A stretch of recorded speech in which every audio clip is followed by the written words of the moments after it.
Hello, it's me again. This time I'm going to talk to you about something that's really very, very controversial. You got to understand something. There was a very, very, very smart man, extremely smart. And whether or not you believe in God or whether or not you believe he was the Son of God, that's irrelevant. He was extremely, extremely smart. And he put a lot of thought into what he said. We're going to talk about marriage and gay rights and things that are among gay people. First, let me give you my stance as far as I believe, okay? Jesus once said that a man who sleeps with his brother is an abomination to God. I truly believe that. But my best friends in my neighborhood, is catty corner from me, and that's Bob and Jeff, and they've been together for years.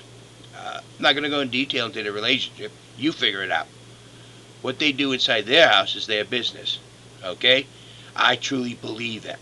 I spent 26 years in the military defending that right for them to live the way, the lifestyle they choose. But now let's get to it. Once Jesus held up a coin and said, "Render unto Caesar what is Caesar's, and render unto God what is God's." And that is actually the answer to the gay individual community. Actually, not just them, but probably people that aren't gay too. There should be two steps in a relationship to making it solid. And two different group of organizations are involved in it. One is the legal union of two people, and the other is the actual marriage. The legal union, notice I said legal union, that is controlled by the government, and that's the way it should be.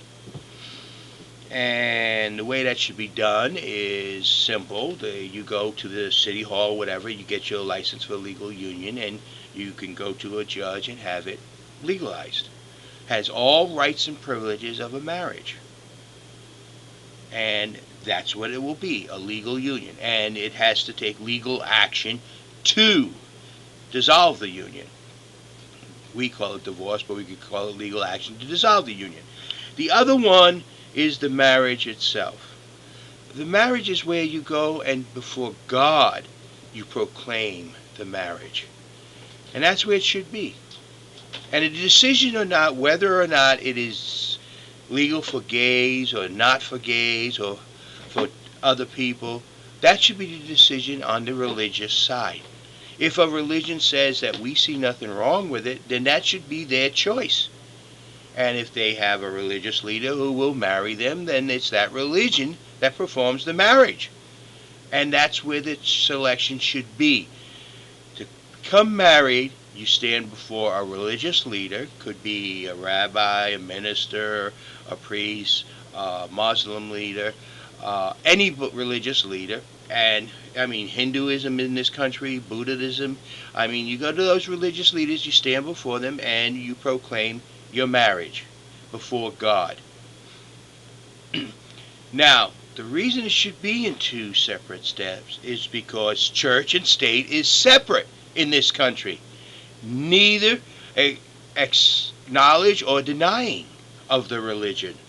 So therefore, our federal government, our state government, cannot proclaim a marriage. They can only proclaim a legal union.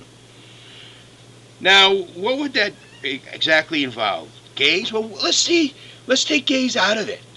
Let's take two people that live together their whole life. They met when they were, let's say, in the early 20s, and they lived together. Now they're about 50, 60 years old. They've been living together their whole life. Don't they deserve legal rights for each other?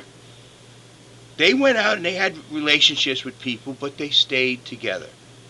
They deserve legal protection among themselves. You want to see one of the most disgusting things? Watch when somebody dies, how the hawks and the vultures come in on their property and stuff. You want to see something that's so pitiful that it breaks your heart, is when somebody that had been living with somebody for a long time, and that person gets sick, and they need immediate action, and they can't do it because there's nobody around except for this other person that had lived 30 years with that person. And then that sick person, which could have been saved, died because they, quote unquote, weren't married. If they had a legal union, that other person could have saved a life. But now the person sits there alone, losing a very, very good friend.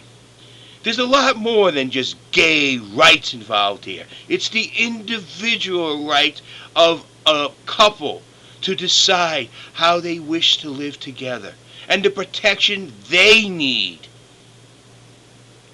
so that when things happen, they are protected. It doesn't mean that they have to be gay. It doesn't mean that they have to sleep together. It means that they're two people that are very much involved with each other, whether it's an emotional or just a friendship. And these two people are very, very important. And they should be protected too. I'm going to have to continue this in two parts. My timer is going up.